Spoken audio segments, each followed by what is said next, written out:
Hi, folks.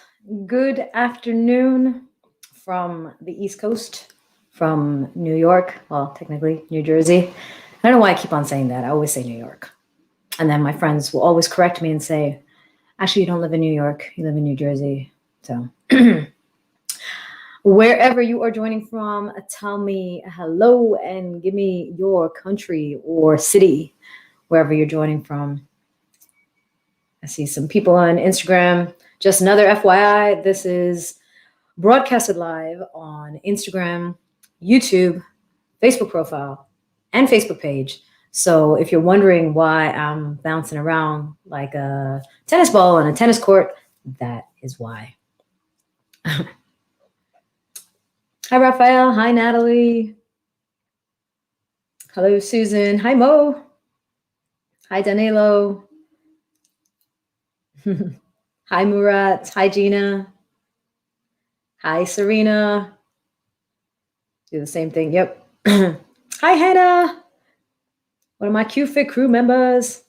Hello, Flavian. From München. I don't know where München is.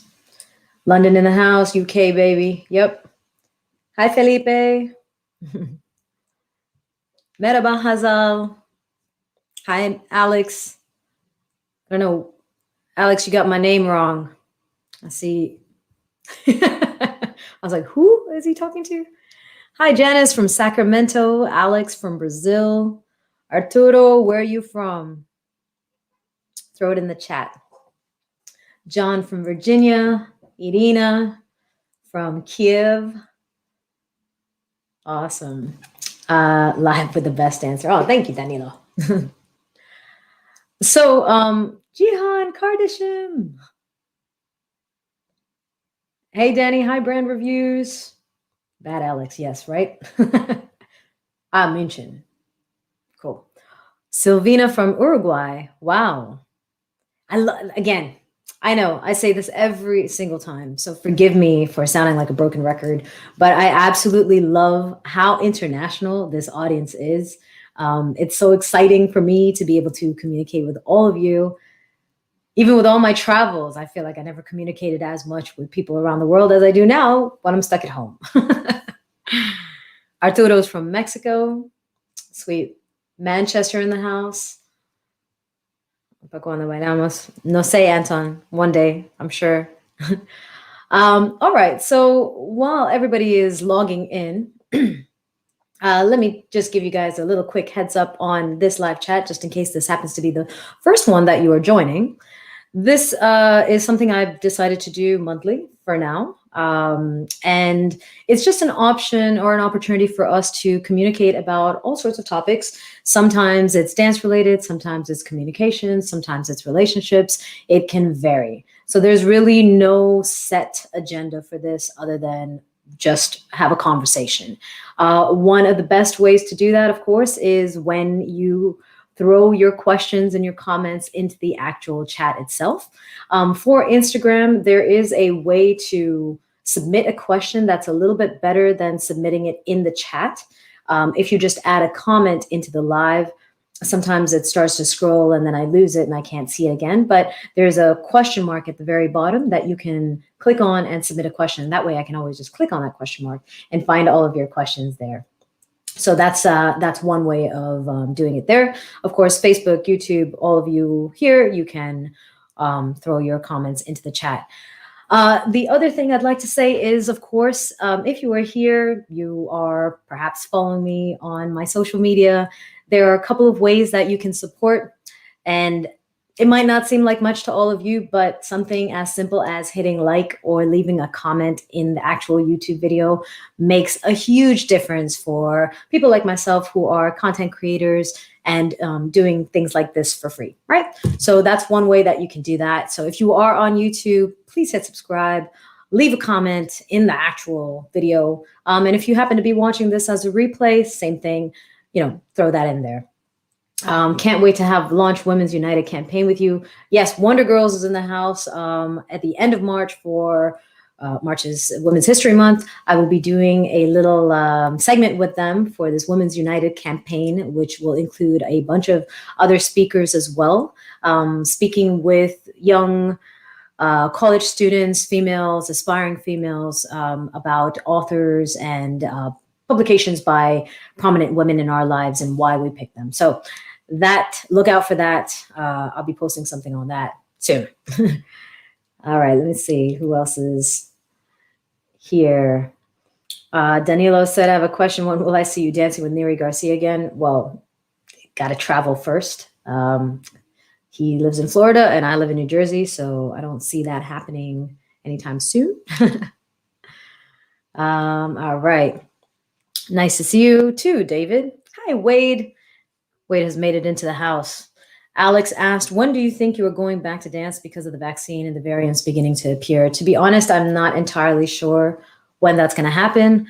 I am dying for it. Like it's a drug, you know. Dance provides this crazy amount of adrenaline and positive energy that not being able to dance for all this time has been a challenge for sure. Will Nieves, what's up, Will? Dancing after COVID-19 like women that get late to the club and they want your chair. I think you're going to have to explain that one. I don't understand that at all. 2005, David, goddamn. Boston Congress. That was a long time ago. That was, I think, one of the first congresses that I taught at by myself, giving a spins workshop, my first solo spins class. Small world. So dancing is a drug indeed. So a couple of questions. Like I said, feel free to throw your questions into the chat. Some of you have submitted your questions in advance, which I will get to. I try as best as I can to get through them, like, you know, lighthearted questions first and then get into the deeper stuff later. But a big part of what I am hoping to share with you is it involves your feedback as well. You know, so there might be perspectives that I've got on certain things based on my experiences in life.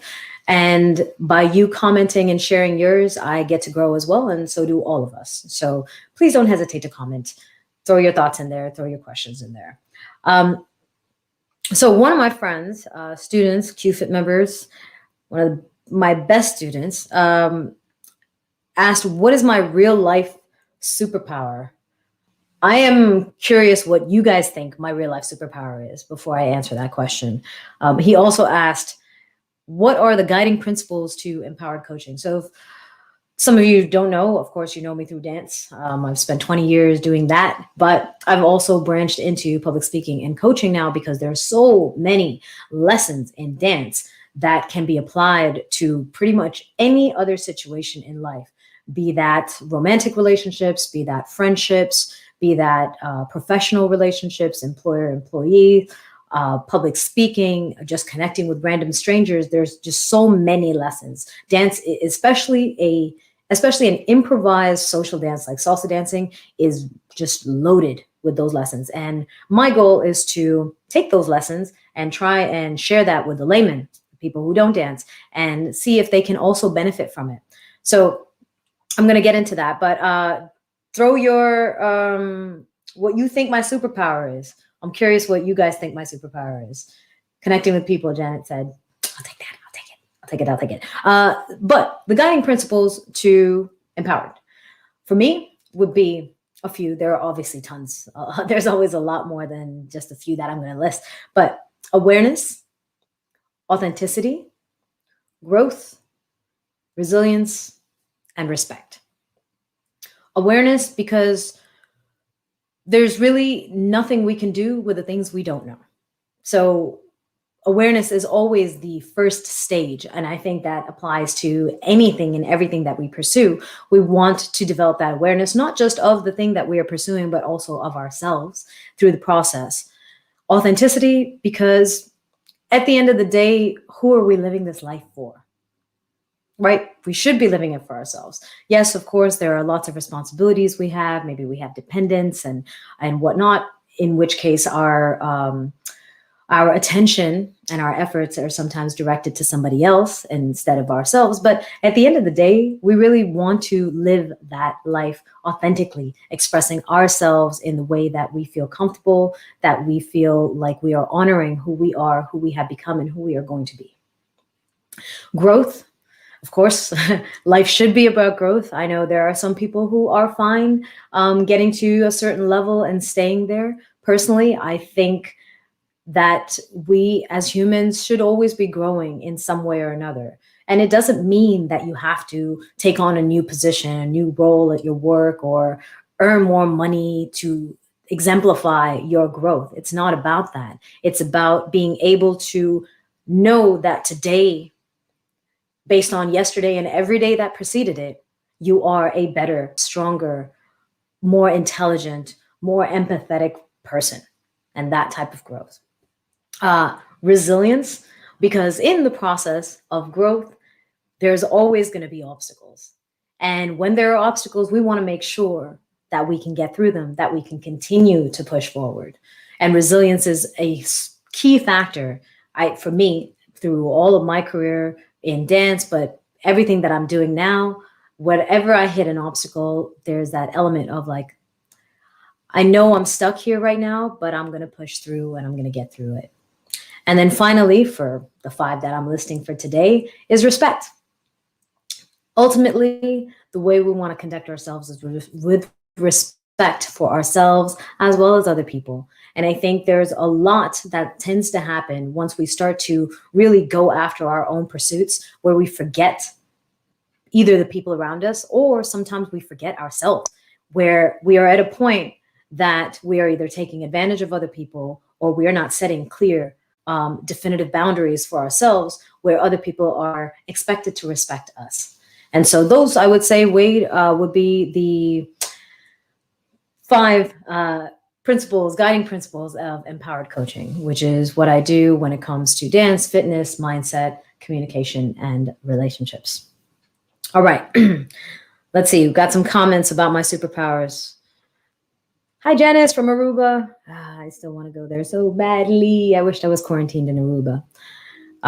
JR said, I think you're mindful and super pretty. Well, the super pretty superpower is probably going to fade. I'm going to lose that one. Will Nieves said, superpower, inspiring people. You use dance, conversation, motivational conferences to help people find out their purpose in life through education. Yes, I'll take that for sure. That's kind of what I thought it would be too. John said, hello from Denver. Treat others the way you want to be treated. Very easy. It is and it isn't. I'm going to come back to you, Anton, in a second. Let me just take a look on Instagram, connecting with people. Ole. Alex is, of course, on Instagram and on YouTube. Treating others the way you want to be treated sounds easy, but it isn't always, because you don't even know sometimes what you're willing to accept for yourself, right? Because there are sometimes that how we've grown up might not be with the best lessons or the best examples. And so the way we treat others might come from a place of entitlement, or a place of arrogance, or a place of always being coddled, or a place of always being pampered, right? And I'm not sure if we want to be treating other people like that, because that doesn't necessarily respect them, right? So it's not always that easy, I'd say.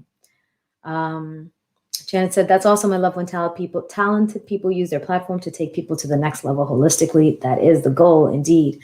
Gina said, superpower, mental and physical strength. Yes. No workshops coming up right now. There are a bunch of other things I'm working on, though. The will of not giving up your valuable human, and I do appreciate you. I much appreciate that, Gina. Thank you. So workshops, Gina just asked. I don't have anything planned at the moment. QFit, of course, for those of you who know that I've been doing that now, 11th round of QFit, plus 2 months that we had done in the very, very beginning of the pandemic and the quarantine. That is still ongoing. The next one will be starting in the beginning of April. So if you want to join in for that, feel free to check it out on my website. All right. Superpower with a cape, bring the best people around her. Yeah. Well, I would say that my superpower is lifting people up and always finding the positive. I think there was a long period of my life where, I kind of went through some difficult things and I was jaded. I would look at life and just kind of write people off and write off experiences and just kind of look negatively at everyone based on one experience or a couple of experiences and just kind of project that onto everybody else in a blanket statement that everyone else is also equally going to betray my trust or whatnot. And as I've gotten older, I would say that the easiest way to get through life, to stay young, to bring the right people around you is to find the positive. And it's not as difficult as we sometimes imagine. All we need to do really is to look for the lesson, is to find the lesson in everything that we go through. And there is always something that we can learn. And actually, speaking of which, how do you show them? Amar Sanadi, I'm going to get to your question in a minute.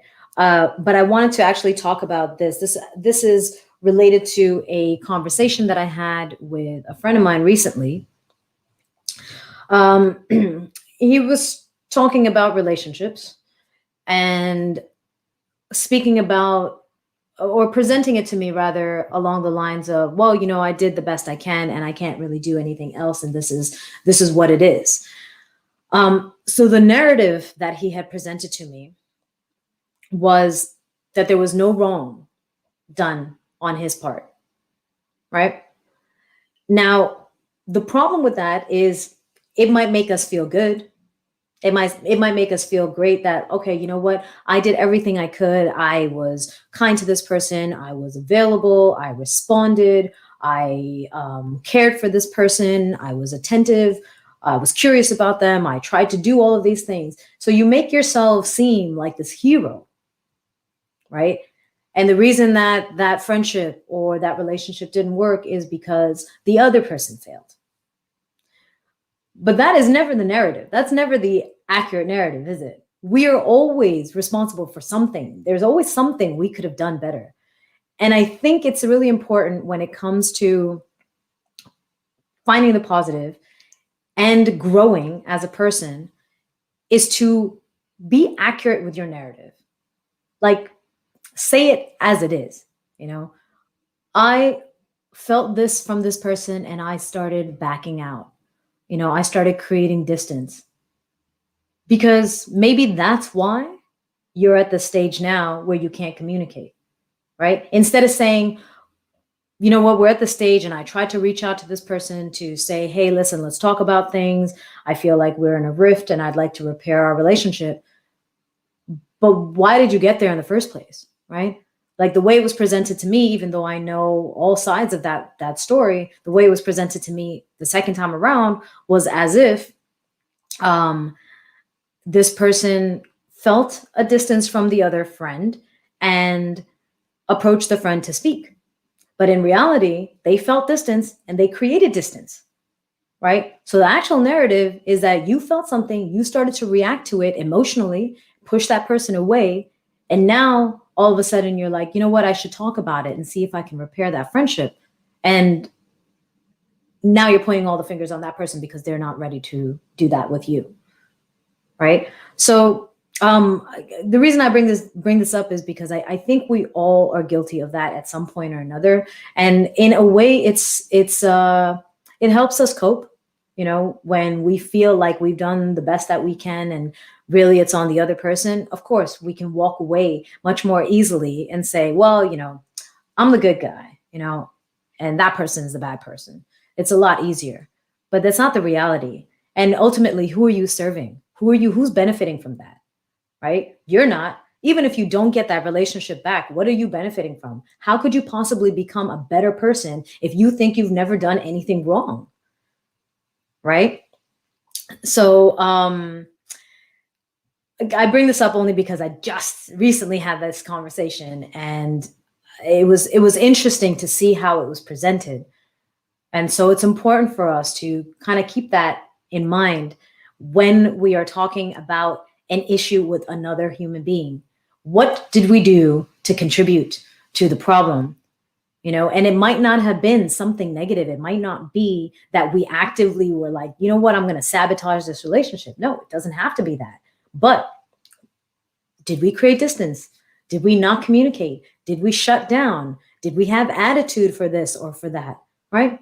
Those are all things that contribute to the deterioration of a relationship. And if we can't take responsibility for what we have done, not only will we lose that relationship, but we're most likely going to lose many others for the same reason, only because we don't have that awareness, or we are denying the reality of our role in that.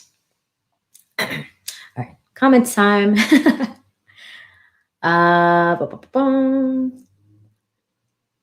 Saita said, "You look fab." Thank you. I was trying, like, this is my one, day a week or month that I take a shower. No, I'm joking. That I try and get pretty for all of you. Otherwise, it's pajamas. Actually, it's pajamas from the waist down. It's cold in here. My pajamas are cozy. All right. Janet said, years ago, I heard you say, learn, master, change the game, or something to that extent. I implemented that to my passions and created my own private practice to teach people to dance and provide therapy. That is awesome. And it was learn, master, break the rules. And that's a Bruce Lee, taken from Bruce Lee, where it's all about learning those things that you want to do, mastering them before you break them, instead of just going after trying to break them right off the bat because you don't have the awareness, right? You don't even know what you're doing. Even if it works out, can you repeat it? Mo, I love the way you present it, very articulate. Thank you, Mo. Jan said, I'm a licensed marriage and family therapist and professionally danced before, so your words inspire me to master both and create something new. Thank you. Thank you for sharing, Janet. All right. You're on in the house, and I agree with what you're saying. Be introspective when working on your relationships. That's pretty cool. All right. Okay. Wow. I think Facebook is, I guess on Facebook, if you're on your computer, you can really type out a long comment. So let me just go through this one. Amar said, when we start dancing, we're skipping to dance. When we start dancing, we think a lot. Some of us then manage to move to this place. Let me throw this down here. Some of us then manage to move to this place where we dance within no mind, dancing without thinking. And in some ways, this brings us to a place where we are one with the music. And I know that sounds corny. It doesn't. I agree with you, Amar. But it is what I experience every time I social dance. Question, how do you bring people, beginners, from that initial place to where they can meditate while they dance? How do you show them what's possible? Excellent question. And this actually goes to what Janet was saying here, where what she had heard me say before about Bruce Lee, learn, master, break the rules. The problem with, I think, the instruction out there is that I understand we need to hook people, right? But we hook them with the fancy stuff, right? No one's trying to get into a dance just to do basics. So if they saw a really good dancer, but they're just doing basics, they're probably not going to be so inspired to follow that person, learn from that person, or dance in that way. We are usually inspired by the big bang, it's something something flashy, something fancy. However, as instructors, we need to explain to our students that there are stages to get there. Because there are ways, of course, you can learn the fancy moves and not know how to do a basic properly. But how far is that going to get you, right? You can't even break it down. You can't even create from it. So you want to spend a little bit of time understanding the rules, understanding the basics. Now, the way that's going to happen is if the instructor themselves values the foundation. If an instructor has one class or two classes to break down 1, 2, 3, 5, 6, 7, here's your basic step, and then boom, let's do some crazy shines, let's do some turns, let's do some spins, let's do some crazy partner work. Well, you're not focused that much on the basic either. So why would your student think that it's important to master the fundamentals? For me, as an instructor, I always try to go back into the fundamentals because I know that the reason I am able to do everything I can do is because my foundation is solid. I remember my friend Super Mario once said, it was actually in a comment under a thread. He said something like, Magna's basic is like so you can't break her. Can't break her out of that. And it is what allows me to get creative. It's what allows me to do all these funky moves and play with the music and play with my partner. It's because I understand the basic. I understand the timing so well that I can jump in back into a basic, not just on my back break on 6 or on 1. I can jump in on any time, So I think it's important as instructors for us to, as we teach, and of course, as we add more content and more information for our students to grow and to be inspired and get creative, we need to keep on coming back to the basic. And I don't think we do that enough. I think we address the basic, the foundation in the very beginning, and then boom, we're gone. Now we're trying to fly. And that's okay. But come back every so often. Come back every so often and say, all right, this is what we know now. How does this relate to our basic? How can this apply to making our basic step better? Right? Get your students to find those connections so that they are constantly making those connections on their own. In this way, they will not feel like that dance, that meditative dance that you're referring to, Amar. They're not going to feel like this meditative dance is only possible with fancy moves. They will understand that it is truly being within your body, knowing exactly what you want to do, being able to create exactly what you want out of your body, whether that is something fancy or whether that is something basic, and appreciating that. So I would say it's a combination of beginners just being taught the right material, the right content. All right, going 3, many. Every human being was born with a positive spirits for the other person to spot that, and all will be okay for everyone. Amar, again, narrative, perceptions and perspectives. Yes. What about just dropping the narrative completely? What about living each moment like it is a fresh moment without bringing baggage in from the past, without looking and imagining what things will be like in the future? Interesting point. However, where's the growth if you forget your past? I mean, much of what we do in life is comparison, right? To our detriment and sometimes to our benefit. It's through comparison. So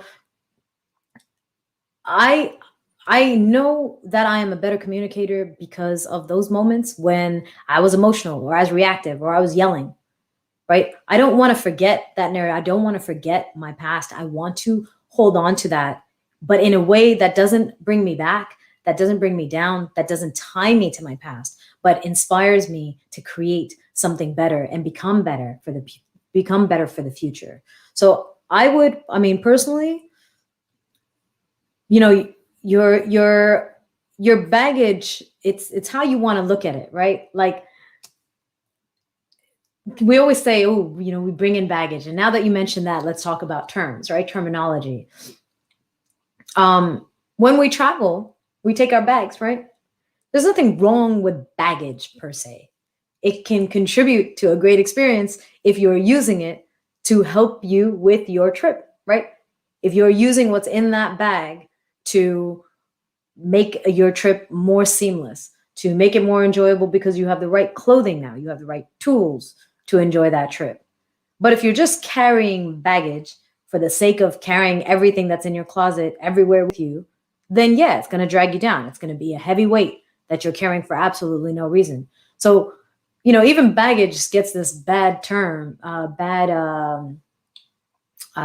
connotation, but it's not, right? Depends on how you want to look at it. Again, see, that goes back to my my superpower of finding the positive.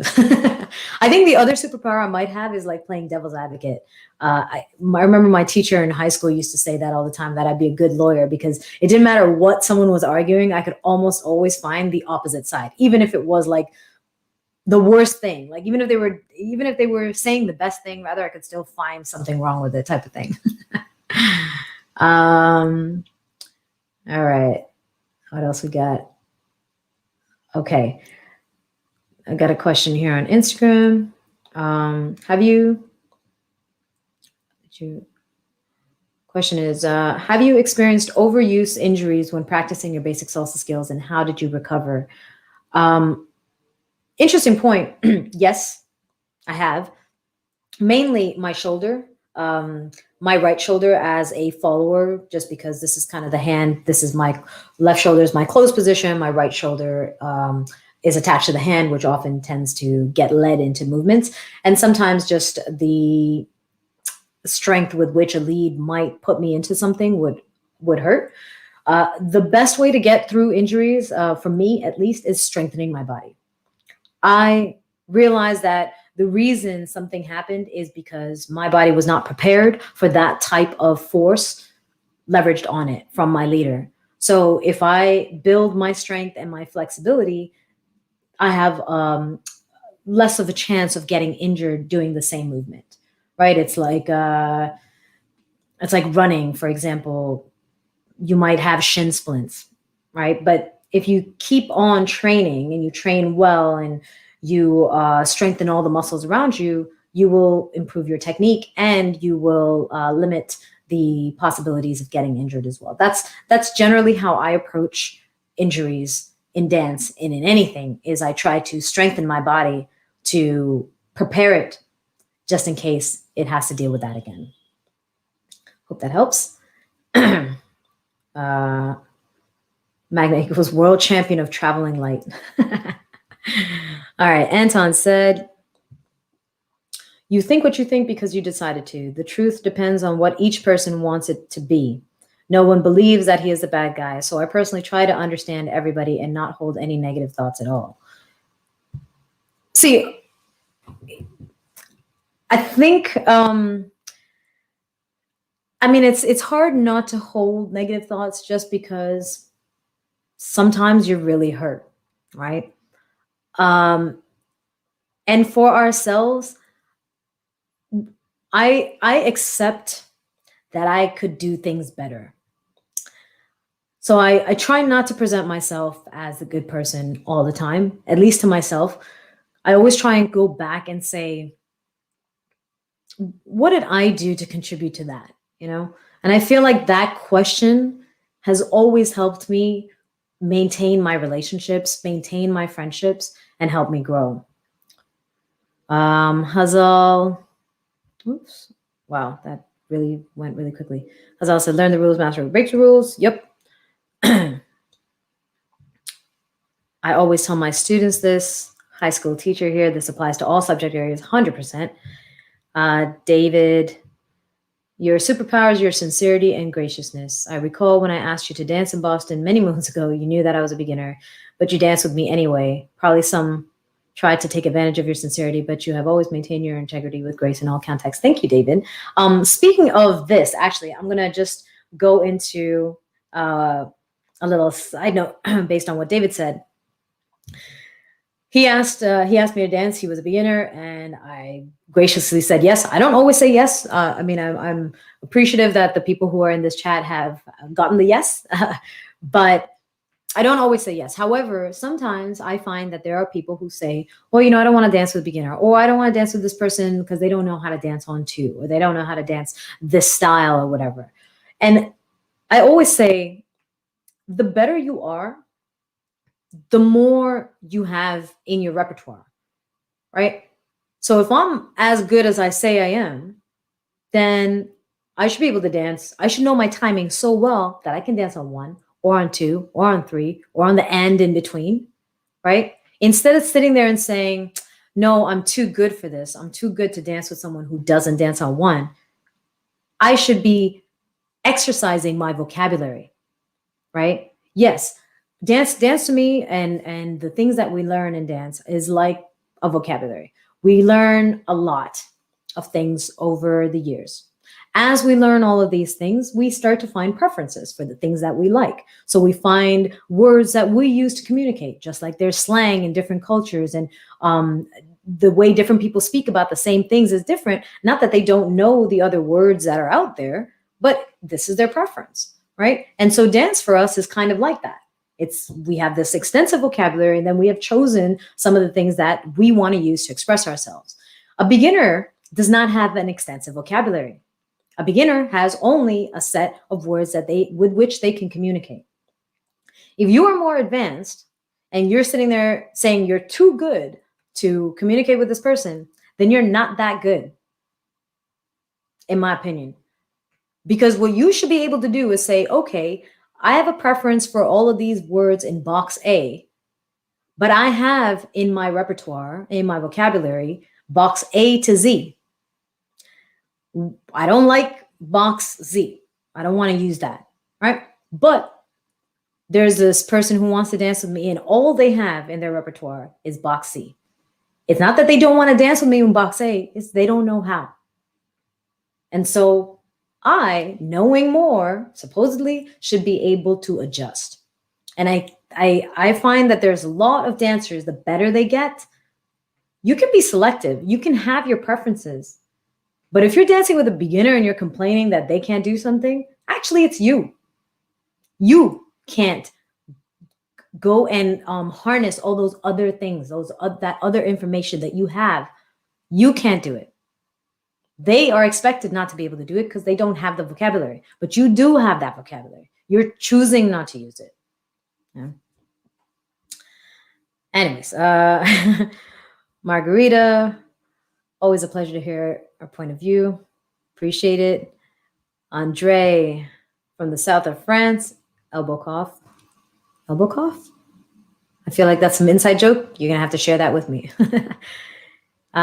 Isabel said, every now and then I go to beginner's class exactly for the same reason. And I always learn something. Exactly. You know, when you know more, everything, your perspective on everything starts to change, right? Like if someone showed me how to paint with 3 colors, I'd be like, oh, wow, look at how many things I can do, right? Okay, cool. And now I move off and I learn about all these other colors. If I come back to that same class, if I only had to choose 3 colors, now I have so many other colors that I can choose from, right? Because I've now been exposed to all of these things. So I think it is important for us to revisit our basic and revisit our foundation so that we can learn it differently, right? I mean, how many times do we say that in life in general? How many times do we say, man, if I could go back, I would do this different? Why don't we use that same principle for the things that we're learning, right? We talk about it more in terms of regret. I wished I could have changed this, or I wouldn't have done this way. But what about the things that we learn? How could I do it differently? Yeah. Hi, Jesse. Hi, Matthew. I'm glad you're not a lawyer. Omar, why not? All right, let's see. Where's Matthew? I have not talking without like maintaining. Matthew said, I have difficulty staying in the conversation and not talking without emotion, like maintaining a poker face. Okay, interesting. I don't think there's anything wrong with emotion. I think it's nice to express it, and I think it's great to show it, especially when you are speaking about something that you're passionate about. Your emotion conveys that passion, so poker face is not necessarily the best in all circumstances, unless you're playing poker, in which case you better nail that poker face down. Wade, be like a building, get your foundation so solid that an earthquake doesn't make the structure collapse, and you can keep reaching skyscraper levels. Hey, that's it. Sabrina in the house. Wade, thanks for the unbreakable foundation. See, he's one of my students. And actually, I'd like to just talk about him really quickly. Reason I always say he's one of my favorite students is not because he's in all my classes. That's sometimes how we pick our favorites, right? We're like, oh yeah, this is my favorite student because they're always here supporting and paying me. That's not why. He's one of my favorite students because of the effort. And I always say this. So much of our life, we think that showing up is enough. And showing up is a big part of it, 100%. But so much of it, we think that just, well, we're here, right? I paid at the door. I'm in the class. Like, what else do you want from me? I want everything from you, actually. If you come to my class, I want 100% of you for the time that you are with me. And then when you leave, I want that 100% to slowly disappear, not 100% to 0%. No, I want you to retain what we talked about. I want you to hold on to that and process it and make it your own. And that's one of the reasons why he's one of my favorite students, is because he does that every single time. And there's a level of curiosity that he has with the questions that he asks, and a level of playfulness where he's always willing to try, but always committed. And at no point, because I do break down technique to like some minute details, but the reason I do that again is so that you have all of these tools and you can create whatever you want from it. But despite whatever detail we're talking about, there's never a moment where he's like, I already know this. It's always with a curiosity of what can I learn? And I think that approach to whatever we do would help us so much more than approaching things with, well, I've been in the scene for this long, I already know this. You probably don't, And if you go into it with, I don't know, I could learn, you're going to come out better. 100%. Thanks for the invite. Angel, New Swing Sextet in the house. One of my favorite bands. Also for similar reasons, because they are so bloody talented and they're so humble. They're like some of the most beautiful souls I have ever had a chance to meet. And once that beginner. Sabrina said, we should never forget we were once that beginner and someone invested in us and enabled us to advance. Absolutely. However, here Amar is like, this is why I don't want you to be a lawyer. However, do not feel obliged. Like, I did a TED talk on the benefits of rejection. And one of the elements of that talk is this obligation that we sometimes get with people because of our position relative to them, right? For some reason, as a beginner, if we're going out dancing and someone asks us, we say, no, it's not a big deal. The better you get, you're like, well, you should remember that you were once a beginner too, and you should be dancing with all the people. Okay, yes, I agree. I'm not to forget that I was a beginner, but that doesn't mean that I have to throw my preferences or my desire for this moment aside just because I'm no longer a beginner, right? I think it's important for us to still pursue what we want to pursue, make time for everything, but still pursue what we want to pursue. Because what are we there for? What did we spend all of our time getting better at this for? So we could enjoy ourselves on certain levels. And yeah, I can't enjoy myself on the same level with everybody, but I also can't enjoy my friendships all in the same way. That doesn't mean anyone is less of a friend or that I don't like them. It's just that I have friends who are great for sporty things. I have other friends who are great for going out for brunch and having a drink. Those friends are not going to be the ones who are going to provide me with that sport experience. So why would I oblige them and say, hey, but you're my friend, you should, right? There's that element of not feeling obliged just because you are better. Don't say no because you're better. But if you're saying no because you don't want to, that's very different. And I don't think we should be persecuted for that. Nobody should. And Amar, wow, there's a lot of comments here. But then very quickly, everybody knows to dance with. Amar is reiterating the same thing that Sabrina did, which I agree with. But again, like I said, don't be mean and don't say no for the level of skill, the difference in skill. If you don't want to do something in that moment, you have every right not to do that. Avant, hi from Toronto, T-Dot in the house. Hi, Freddie. Blessings and best wishes back to you. Do you have, Nati, do you have any online classes? I miss dancing, but do not have the time. I do have online classes. They are on-demand courses, which you can find on my website, magnagopal.com. You can find the courses link there and find all the on-demand stuff. Any of the live classes that I'll be doing will also, you can put your name and email there and I can notify you when there's another one coming up. Anton said, a true pro can make a beginner look and feel good. That's why you're a pro. And it's funny how once you spend 20 years in dancing, we're all at the same page 99% of the time when it comes to basics and social dance behavior. Agreed. Sabrina said, I do still believe everyone must learn to take a no and not take it personal. 100%. We don't know why that no was given, and no one is entitled to get a yes from anyone. Yes. Going back to asking questions. If you ask a question, don't come in loaded expecting a yes, right? If you're asking a question, you should be prepared for any answer. That's the essence of a question, right? Don't lace it with an expectation of, well, I asked you, and that means you need to say yes, because that's not what it means. Jesse, I danced with you in La Rochelle. I don't think you remember me. I just wanted to let you know. Couldn't find a good connection. Jesse's talking about we danced together and we couldn't find a good connection. And that is okay too. You know, like we try to connect with people. And this is where our effort matters, right? We try to connect with people, but we're not always going to make that connection.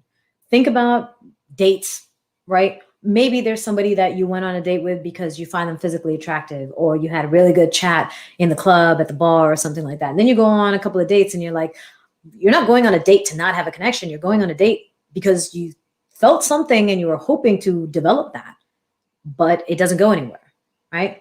Now, that could be because of many things. It could be because you are just generally not aligned and it's just not going to happen. Or it could be a matter of timing, right? Because that happens as well. So sometimes it's a matter of whatever we're feeling in that moment. Maybe I'm too hyper, and I'm guilty of that many times, right? I'm very hyper, and maybe you're very chill. And for some reason in that 5 minutes, I can't calm my energy down to connect with you, right? It's not to say that we will never find a connection. It just means that another time when I'm not as hyperactive, we could probably have a better connection then, right? So that's another thing too. Don't beat yourself up. If you've said yes to somebody, don't beat yourself up if there's no connection in that moment. What we do in dance is actually astounding, right? It is fascinating beyond most people's what they can imagine, right? In 5 minutes, we can meet a stranger, physically connect with them, which we don't even do with the, people close to us most of the time.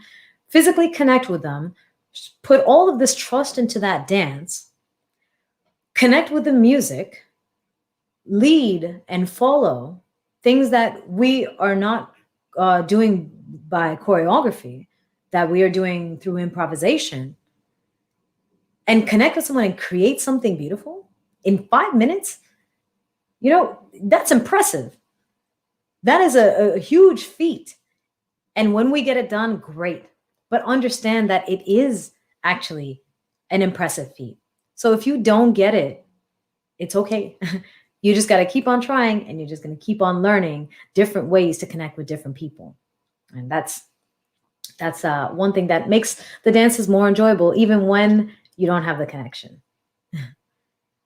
I said I couldn't bound. Don't think. Okay. All right. Let's see. Oh my gosh. So many comments. Holy crap. Thanks, man. You're my favorite angel. Oh, you angel. You're my favorite angel. Jesse, we will. I'm sure we'll have another chance. Sharon, thank you very much. Glad you are here. Sabrina, as usual, you speak my mind. You know it, girl. Wade, I'm honored. I don't try to assume I understand everything, because the person that took the time to learn last time is not the person that is present there taking the lesson this time. Exactly. Ashish, blessed with lots of energy, positive. Thank you, Ashish. And the share. Love your energy, Miss Kelly. Share you try to create with your partner. I do try. I do. The first salsa of some girls. Right, does get to remember that later. Sound like one must have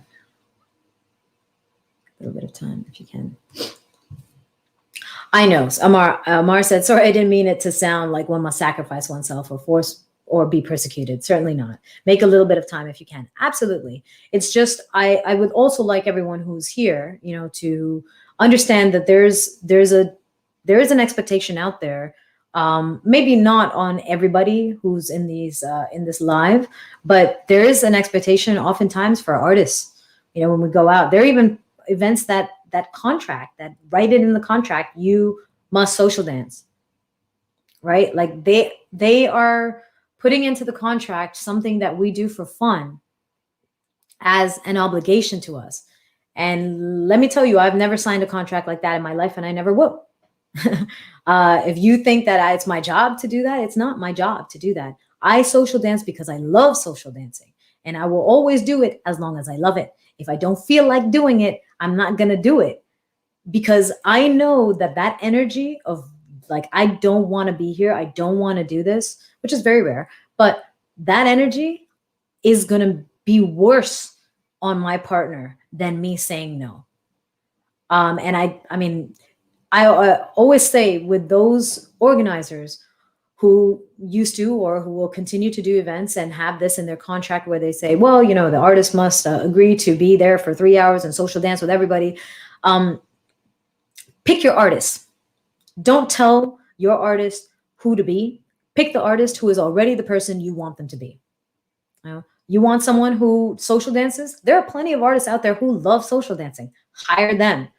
There are artists who are completely focused on just creating amazing productions and shows, and they spend hours, 5-6 hours every day training, teaching, practicing to make those shows spectacular, right? They're exhausted after they've performed, after all of their training. Don't expect them to dance.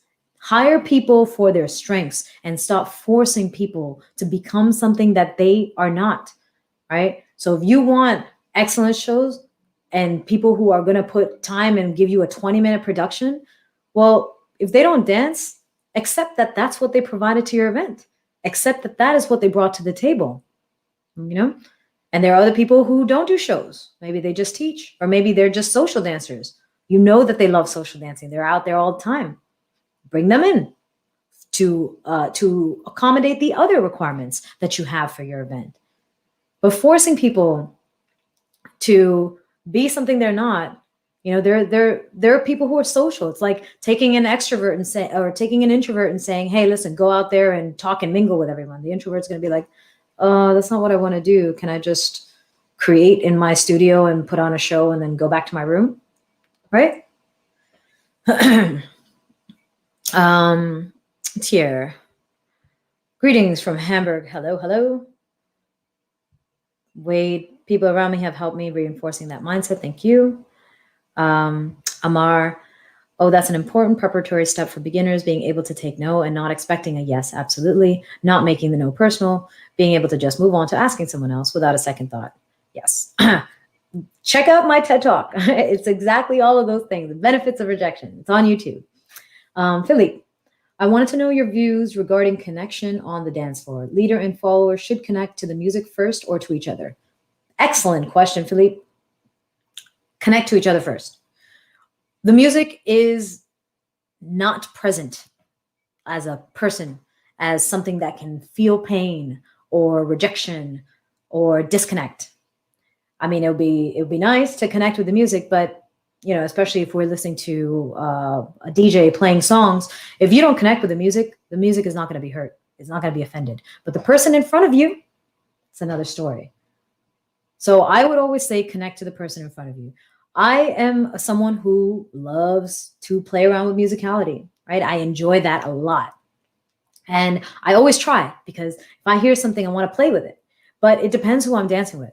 There are times that I'll be dancing with someone who is, feels like we could be creating a lot of cool things. So I start to, insert my creativity. And then I realize that the person's actually gets shocked by those moments and doesn't know what to do and doesn't know how to react. And so instead of continuing on my path, I adapt my dance. I say, okay, let me tone that down. This person obviously doesn't feel comfortable doing a bunch of shines, so I'm not going to force them to do that by doing my own shines, right? And There are always ways. Again, the more you know, the more tools you have at your disposal and that you can create things with, right? So my dance, I focus a lot more on the mechanics of the body and the connection with another person, how to leverage that, how to create, generate, control momentum, right? All of these things.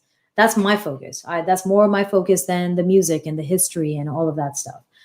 So when I'm dancing with someone who doesn't know how to do something on their own, if I have a good enough grasp of the frame and I understand where my balance is and where their balance is and where their weight is about to shift, I can make them do something that I wanted to do that they would not know how to do on their own or to initiate it. And that's why I always say, try to learn more about those things about connection. Connection is not just about going through the moves, about going through patterns. It's about trying to understand the nuances between you and that person in that moment, because those nuances will change the next time you connect with the same person. So you always want to have that curious mindset of curiosity and being open to whatever is possible, but really trying to connect with that person and seeing how you can use the tools that you have in your toolbox to create the things that you want without putting pressure on the other person. Hope that helps, Philippe. Hi, Chris. Hi, Johnny. All right. Gregory. Magna, when I first met you as a beginner 12 years ago, I really wanted to dance you, but you had a broken. Oh, yeah, I remember that. My pinky toe was broken for like 2 years, and I danced on that and made it worse. That's when I learned how to say no, actually. Gregory, your musicality with Terry is pretty awesome. Well, Terry is another. My musicality with Terry is a different type of dance, and this is actually something that I would encourage a lot of people to do in general, as leads or as follows. With Terry, there are songs that he knows really well that I don't know at all, and in those moments, instead of just doing my own thing and maybe hitting the music or maybe not, or just standing around or doing a basic or something. And it's because I do feel comfortable solo. Of course, if I was a beginner dancer, and I don't feel comfortable with any footwork or anything like that, maybe this is a different piece of advice. But if you are intermediate to advanced and you want to really explore, start to be a mirror. Why would I try to create that awareness of the song? I've never heard it. I mean, of course, I can start to predict the patterns in the music and whatnot, but I have somebody in front of me who knows that song perfectly. Let me just pay really, really, really close attention to what they're doing and see what I can create off of them. And there's actually a dance with Terry. It's on my Instagram at Magna Gopal. If you scroll down, it says like, follow the musicality, right?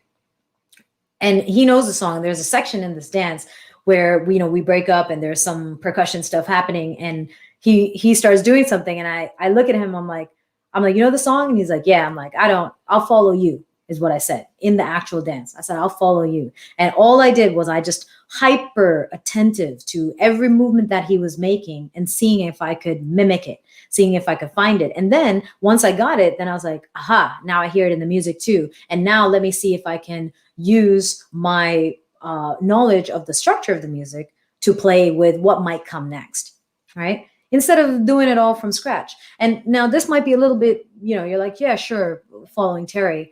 But there's so many dances where leaders could be following their followers.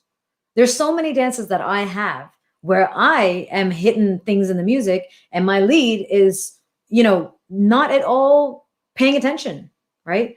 We could be having this super synchronized dance with each other and with the song if you would just watch, right? Follow the musicality, not about following a lead or following a follower. Follow the musicality. There's a visual in front of you now. You have a reference to a song that you don't know, and it makes you, it increases and improves your reaction time too, right? But there's so many times that I'll be dancing with someone and they'll be forcing me into something, and I'm like, bro, you can feel what I'm doing. You can feel the movement I'm creating, and you can hear it now, instead of trying to superimpose something that's not musical. Why not just follow me for a little, right? Let me take you on this journey that where I know the song, right? But most of the time, what happens there is just a matter of ego, right? Or a matter of like what you think this dance should be. What is the relationship between a leader and a follower in this dance? For a lot of people who have a more traditional approach to it, the lead dictates, follower obliges. I obviously, do not fall in line with that particular approach to the dance. I think that we are both following and we are both leading, and I don't mind giving that control. But there are times when I clearly know the path. Like, why are we taking all these detours when I just told you make a right? It's over there. There's no reason for us to go all the way around the block. So, just a comment on musicality there. Day 2, I wonder if they have time to enjoy. Wade's talking about, and the workshops during the days too. Yes, I wonder if they have time to enjoy a meal. So often, yes, as artists at events, like, yeah, we would dance. And for me, especially because I love social dancing, I would just be out all night. I would be dancing until 6 a.m. and then, breakfast is opening. And then some friends are like, yeah, let's go eat, and they're not teaching at 10 a.m. But I'm like, yeah, let's go do that too. Go and talk and joke and then go back to the room, take a quick shower, sleep for 1 hour and then repeat, and then of course there's travel and all those things. So yeah, there are a lot of elements that I think we should be mindful of. Amar said, piggybacking off of someone else's feeling for the music. Wow, never considered that. There's so many times I do that, actually, and there are some leaders who I've danced with who do that as well, and it's lovely to see. Actually, there's a video that I just posted on YouTube yesterday, I think, or 2 days ago. I'm dancing with my friend Z. He is one of my favorite dancers. He is an amazing human being. He is one of my favorite people to perform with. I love him to death. He's awesome. Anyways, we have this dance on YouTube. I think it's the last upload that I have on my YouTube channel. And if you watch this, like, I know that song, right? So I'm dancing to this song because I know this song. And I've used it in class. So I know the intricacies of this song. I love the song. And he would watch me. You can see it. You can see how he's about to do something. And he's like, wait a minute. I hear this and she's hitting that right on the beat. Okay, I'm gonna watch what she does. And then he tries to do some of the same things that I'm doing. And it's cool. It's so dope because we both look like we know the music, even though he doesn't, right? And same thing with that dance with Terry. We both look like we know the music and I don't know it at all, right? So piggyback, right? That you don't have to create everything from scratch. If someone's already laid the path for you, why not take that ride and just sit back and relax, right? Amar, wow, I was so caught up with my own interpretation. I never considered following. That is such an amazing concept. I'm glad to hear it. I would love to hear how that actually goes when you put it into practice. Wade, preach. I did have one of those dances, one of my last ones before the pandemic. The best thing to experience with a follower can lead you. Love that moment. I don't know. Yeah, it's awesome, And a lot of my dances, actually, if you start paying attention to the dances that I post, there's so many dances that people are like, ooh, that's a cool move that the guy led. And I'm like, he didn't lead that. Like, I led it on the lead. There are tons of stuff like that that I do. But because the focus is generally on the lead is making the dance happen, people don't see that, And if you try and pay attention, maybe as a lead and as a follow, you can get some lessons out of that and say, this is how she did that. I wonder how I could do that, right? What was she paying attention to? Or how did she step, right? Because there's something really beautiful about connecting with our partners, right? The dance is a conversation. It's a nonverbal conversation. But there are a lot of little things that you can do to invite someone to join you. There's another dance, actually. I got to find the clip of that one. There's a guy from Korea. His name is Sik, I think, SSIK. And that dance is also on my YouTube channel. There's a section in that dance where he does something with his feet. And as soon as I see him do one foot, I try and like pick up and I copy him. Then there's another section where we do some funky thing, right? And I'm doing something with my hands, like this big circle. Like he took a big step. We lost the connection there, or purposely lost the connection. And I did this big circle with my hand and then pulled like this, right? And he was watching my hand as I did this big circle. And then all I did was like, I kind of made sure he was watching it still. And then I followed my hand too. And he actually moved with it. All right. There are a lot of subtle cues that we have in conversation, in verbal conversation, that we can employ in our dancing to get people to join us. One of those is eye contact. Eye contact, and then directing where you are planning on going. It kind of makes someone look in that direction too. If you're like talking to someone and you're like, hey, right? They're like, why did she get distracted? Right? What is she looking at? They look too, right? So there are ways that you can kind of invite someone to play with you without being forceful, All right. Amara said, just this makes this time I spent listening to you worthwhile. And that is apart from all the other. Oh, appreciate it. Thank you, Amara. I'm so glad you joined today. Sadesh, when am I coming back to India for a festival? I am not sure. I hope sometime soon. Anthony, you're awesome. Thank you. Thank you for joining. Gregory's question. As an internationally renowned solo female salsa artist, is there more demand for your lead or follow? And how do you adapt? Follow, I would say, is probably there's more demand for that. I guess because that's one reputation that I managed to gain over the years is to be a good follow and be really responsive and reactive, or the other element of it, which is like, you just never know what she's going to do, right? Which makes it interesting for someone to dance with me as a lead. As a follow, most of the time that comes into play depending on the event.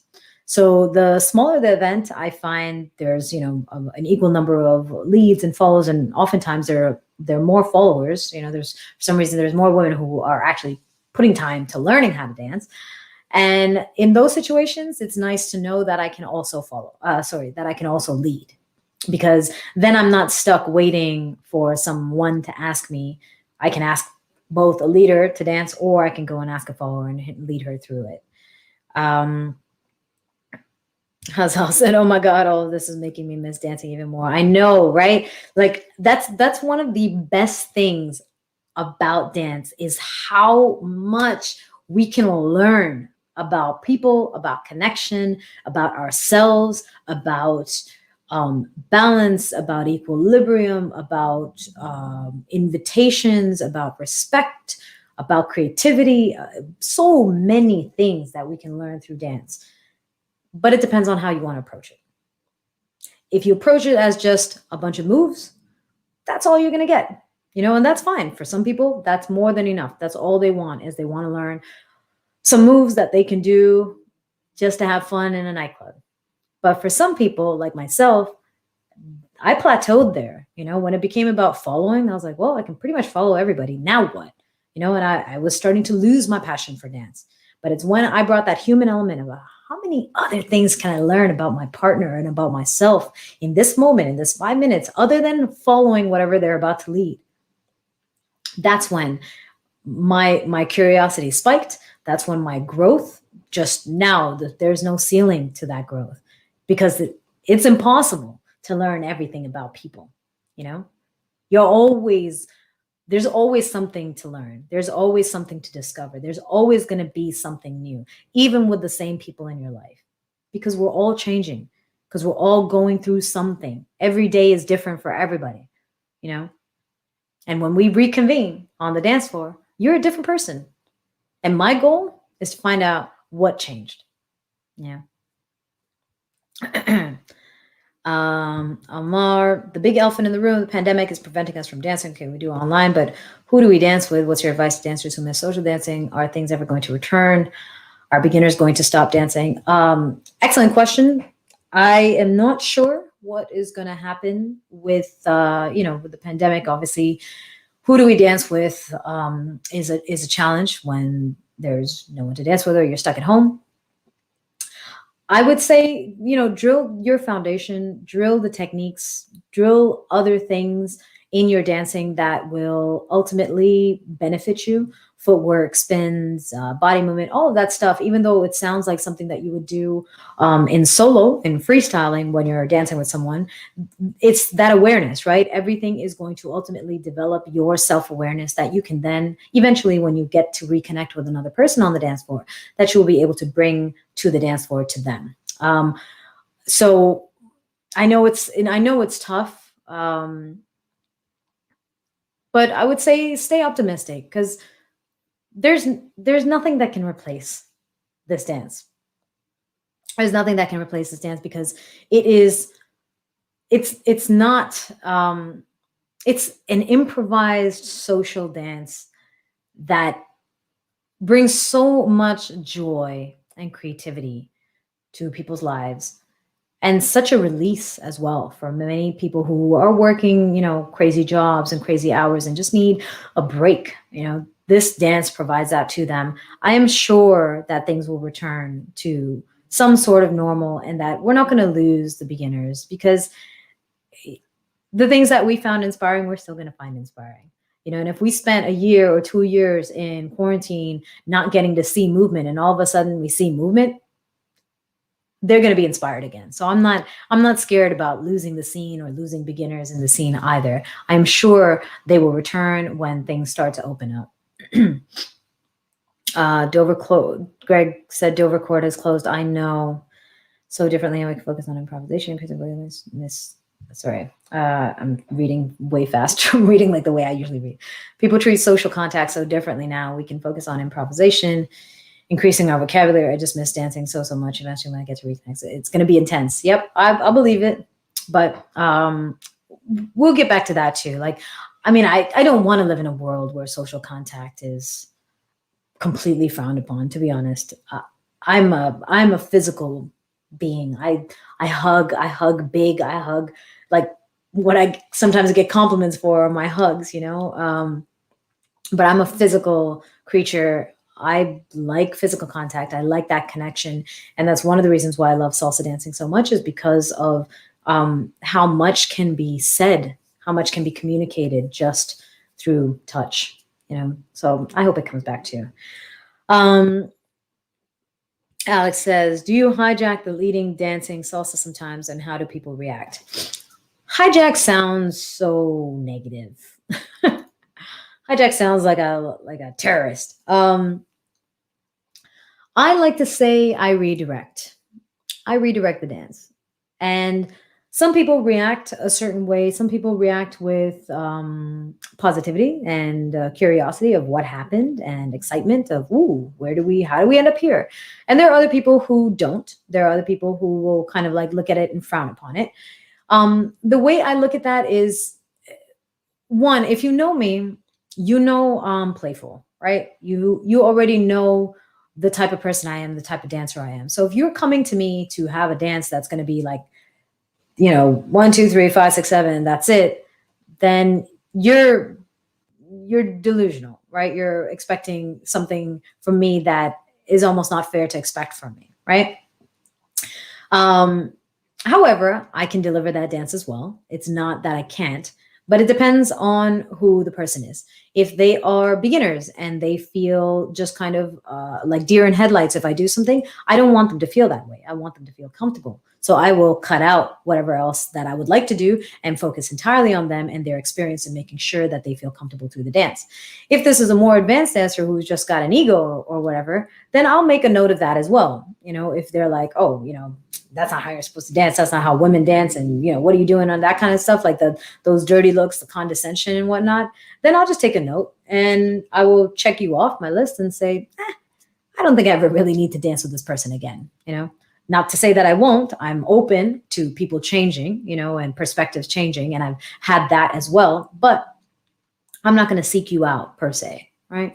The people who generally look at the dance as a creative space, even if they've never danced with me or they don't really know of me, tend to have a very positive reaction to those moments of creativity, because they're like, oh yeah, look, if I can do this, why can't she do this? And she just brought us from here to here, and I don't even know how we got there. That's so cool, right? So it's really in the mentality.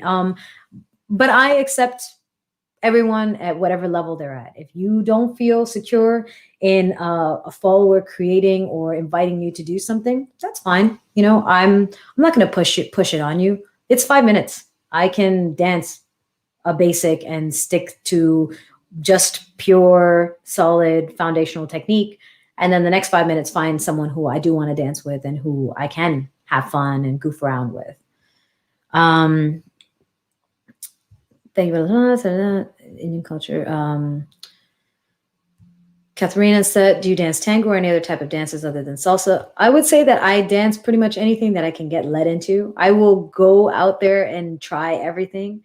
And I think because of the whole aspect of connection with salsa that I focus on, it allows me to follow other dance forms as well. But I don't really dance any other dance forms. Salsa is like that's my go-to. Gil says, does Indian culture influence your way of being and your style? No, not really. I wouldn't say I'm cultural in any way with Indian culture. Occasionally I'll do, like the little Indian things with the head thing, but that's about it. I goof around a lot with stuff. And if I went to a party where they were playing Bhangra or something, I would definitely dance to that. But I wouldn't say that the culture has influenced me, because I never really grew up with the culture or the dance style. Cecile. Whew, all right, here we go. Wow. I'm telling you, folks, I don't know how the hell we get through so much. Every time it's like, let's do 30 minutes to an hour, and we're already at 1 hour and 20. So let me answer a couple of questions really quickly. Where do we find that one? Janet said, where do we find that one video of you following the musicality, IG or YouTube? It is on my Instagram. It is a small clip. It might be, it looks like a pink image, and it has letters on top of it, but it got cut off. It's on my Instagram though. Cecile said, are the proliferation of dance teams ruining social dancing? To a degree, yes, I would say so. Again, it depends on the person who is joining a team, because I could join a whole bunch of teams and still maintain my social dancing connection. And the reason is because that's a priority for me. Connection is a priority for me. But people that are going into dance teams who think that this is how they're going to become better social dancers might not understand where they need to split things and where things do need to carry over. So they might start focusing on things always being a certain way because that's the choreography. And when things are not that way, they don't know how to adapt. And in that way, yes, I would say that it ruins social dancing, because you have people come on the social dance floor and want to go through a routine. So let's say they get a crossbody lead in their choreography. It's a crossbody lead with a double inside turn and then an open break. Like you give them a crossbody lead, and they're already going mentally, because they've practiced it so many times, going for that double inside turn. And so I would again, depends on what your goals are. I think it's important for us to be aware of those things, to understand what it is that we are seeking. If we're performing because we want to be on stage, we want to clean up our movements, and we want to get that exposure or have a fixed dance partner that we can practice with, basically, sure. But if we're trying to also become really good social dancers, and all we're doing is going to the studio and practicing with a team member, well, that's not really going to correlate onto the dance floor as easily as you would think it might, just because you're partner dancing. So it's up to people and what their goals are. There are plenty of people who get on dance teams who don't care about social dancing. So are they ruining social dancing? Not really, because they never would have really gotten into social dancing in the first place, right? So depends on the goals. Have you been there when he's in? Gregor said, have you redirected Terry when he's in the flow? Yes, I have. His flow is very fast, and it's not that hard to read, though. It's not. Again, I can't stress it enough. There's so much information out there that you can absorb, but it really depends on your mentality. It is how you are approaching that moment. If you are approaching it with, I'm going to go through my stuff and I'm just going to dance with this person. And like, I know he's really good in musical, so I'm going to just, try and do the same. You're probably going to miss a lot of cues. When I dance with Terry, even though we've known each other for, I don't know, over 10 years, and we've seen each other at many events. We've danced many, many times. I don't approach him and think like, I know what's going to happen.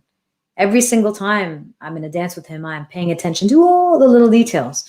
I pay attention to those details to see what he's trying to signal. And in the same moment, in the same breath, I'm paying attention to those details to see where, if I can add something as well, and how can I do it in a way that flows with what he's doing, that redirects his energy, but that doesn't disrupt it. And that requires, again, a hyper attentive focus. You cannot do that if you're just going through your basic. If you're just passively on the dance floor with somebody, you cannot do that. You have to be processing so many things, All right, and Anton, this is going to be our last little question here. While dancing, no one cares what car you drive or how much money you have in your bank account. Dancing takes everything away, yep, and gives you everything at the same time. It liberates everyone and shows who the person actually is. It's beautiful. Yeah, dancing is, that's why I don't think that dance is going to disappear anytime soon. On that note, I would just like to say thank you to all of you for sticking around. I try to say these, like, subscribe and leave a comment, and I never do. And everyone always tells me, encourage your viewers and your listeners to support you in this way. It's a very, very simple way to support. Throw a comment. If you see a post that you like that I've added, throw a comment in there. It does make a difference. Not only for me that I know, there's something that you liked about it, but if you ask a question, maybe I can answer that. Or maybe there's something that you write about that video that might resonate with someone else who's also watching it. You just never know. And it's such a simple, simple gesture, but it does make a huge difference to people like myself who do have social media platforms. And we are trying to create content. We are creating a lot of free content in addition to obviously the online courses and the paid courses. But this free content, there's a lot of work that goes behind this, and if you are not capable of supporting in a way that, is sustainable financially, then support by hitting subscribe and leaving a comment whenever you see a video is a huge, huge, huge step that makes a huge difference to all of us. Okay. No questions, just Benjamin. Hi, Benjamin. Nice to see you again. And on that note, I hope you all have an absolutely fantastic weekend.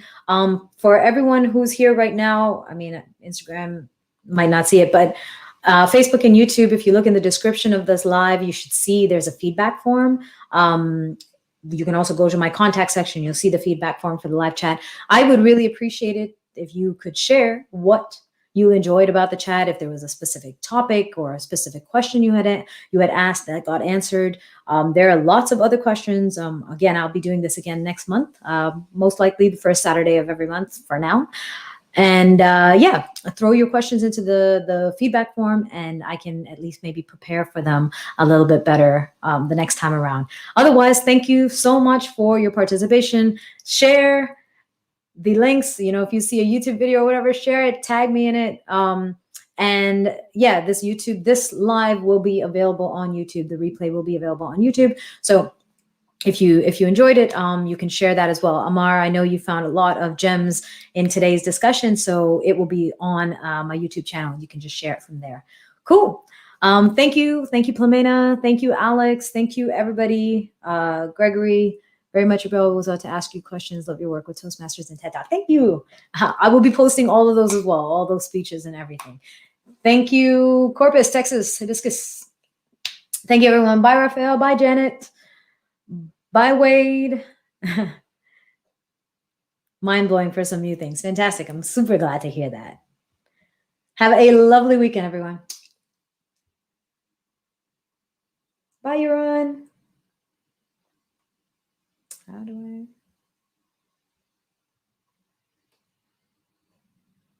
I? Bye, everybody.